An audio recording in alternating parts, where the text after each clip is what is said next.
Republican leaders in Congress. Mitch McConnell breaking with the RNC, saying it should not be censuring members of the party because of their political views and calling January 6th a violent insurrection, slamming the idea that it was a legitimate political discourse.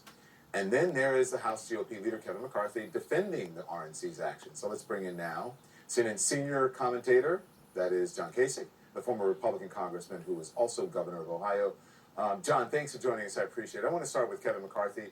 He is defending the censure that claims that January 6th was legitimate political discourse. I want you to listen to this again. Everybody knows anybody who broke in and caused damage that was not called for, and those people we've said from the very beginning should be in jail.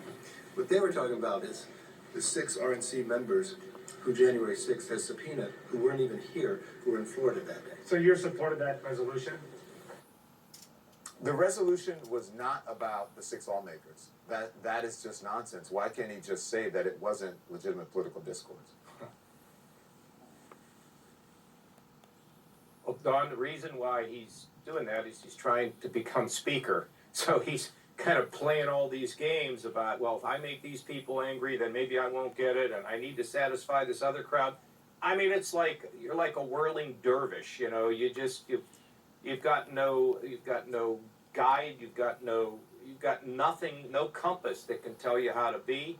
And he wants that so badly, it's like he'll twist himself in knots, and it's disappointing. I don't know him well, but I know him a little bit. I've met him, and it's just it's just a blatant attempt to just be important. And when you try so hard to be important, usually you're not.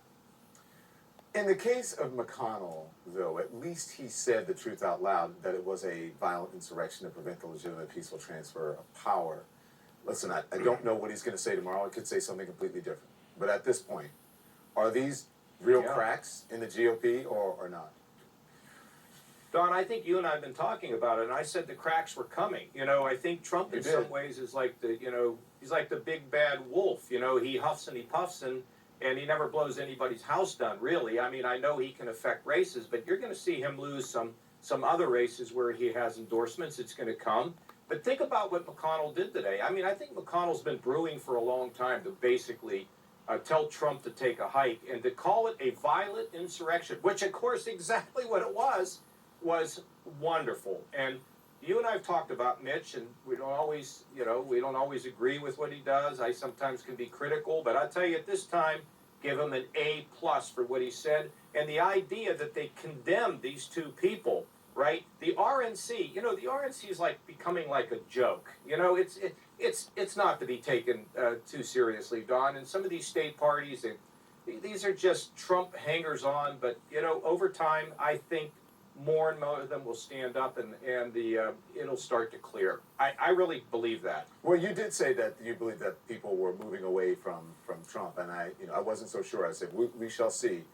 But he has this iron grip on the party. Yeah. You just heard 60% from, according to John Carl, 60% of Republicans believe that that the election was stolen, right?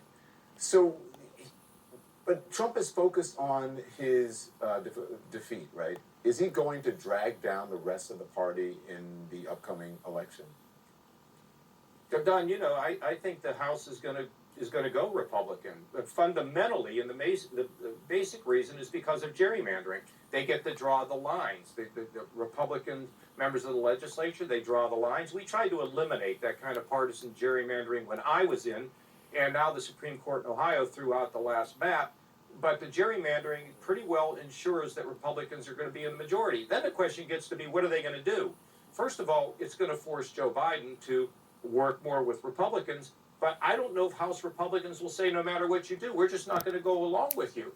That's a point you've made, and a point I agree with. It's not like you just are there, you're in charge, and you own the libs. I read that in a newspaper. It makes me sick. Own the libs. What the hell is that all about? You know what I mean? You're there to do a job, not to own somebody or beat somebody, or it's hurting the country. Mm-hmm. Yeah, certainly is. Well, some GOP senators are speaking out against the censure. John Thune, who was standing there behind Mitch McConnell when he said that it was a violent insurrection. Yeah. Mitt Romney, right? You heard him. and others. Yeah. But is it even possible to steer the party away from Trump? He has a $122 million war chest, loyal supporters who demand fealty. You know, Don, when I hear these polls, like 60% are, think Trump, really was legitimately elected. There's polls, I'm skeptical of all these polls. I take them with a grain of salt. Look, you're beginning to see more and more people walk away from him. More and more people who are saying, no, I don't believe it. And even his guy down in Florida, that governor down there, he says, well, we're not fighting. Yeah, they are. They're all fighting. And you saw the governor of Arkansas, he's a fine man. Asa Hutchinson said, I don't care whether Trump runs or not. If I want to run, I'm going to run. So I think you're going to see more and more of that as he continues to lose clout. Yeah. We had a similar conversation to the next question I'm going to ask you. In the studio last night, GOP Representative Adam Kinzinger talked about the real possibility of civil war. Watch this. To think that someday some militia shows up somewhere to do something, and then some counter militia shows up, and truly, at that point, that's how you end up in a civil war. You fear potentially there could be a civil war here in the United States? I do, and a year ago I would have said no, not a chance. But I have come to realize that when we don't see each other as fellow Americans, when we begin to separate into cultural identities, when we begin to basically give up everything we believe so we can be part of a group, and then when you have leaders that come and abuse that faithfulness of that group to violent ends, as we saw on January 6th, we would be naive to think it's not possible here. Oof. What do you think? Are you worried too? I'm worried about where the country is today with neighbors, hating neighbors and families and all that, Don.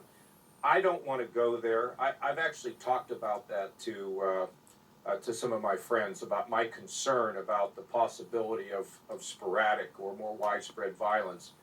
I'm not prepared to go there yet. It may be that America has to bottom out even more before people say, wait a minute, we've got to stop the madness because it's getting out of control. So I appreciate what he had to say. I'm not prepared to go there. Are you? I wonder what you think about it. Well, I'm not.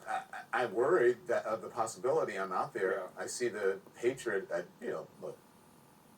Some of it I don't want to talk about, but I've been seeing it for the last 6 years since Trump went down that escalator. The escalation of hate and violence and discourse, the way people talk to each other, the way people treat each other.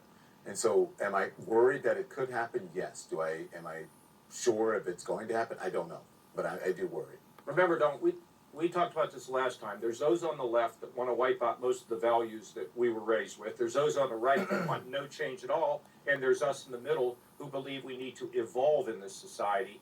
And the question is, do we in the middle who believe in not revolution and not nothing, but evolution, can we be in a position of where we can order the day? The cooler heads have to prevail, Don. What I worry about is literally what's happening in the school board meetings, what's happening in families, what's happening in the community. I am concerned about it, but I'm not prepared to go so far as to predict that kind of widespread violence in this country. I believe more in the people that we will come to our senses before we get farther down the road. I got to go, John. I'm not sure I would qualify it the way that you did about left, right, and center. I'm not sure that everybody on the left wants to get rid of values and everybody on the right, doesn't. No, I'm talking about some on the woke left. No, not everybody on the left. Yeah, I don't misspoken. And I don't believe in that woke thing. I think that woke thing is a pejorative. I don't really like saying it. I don't believe in the term cancel culture either. But that's a conversation for another time. Thank you, sir. For another day.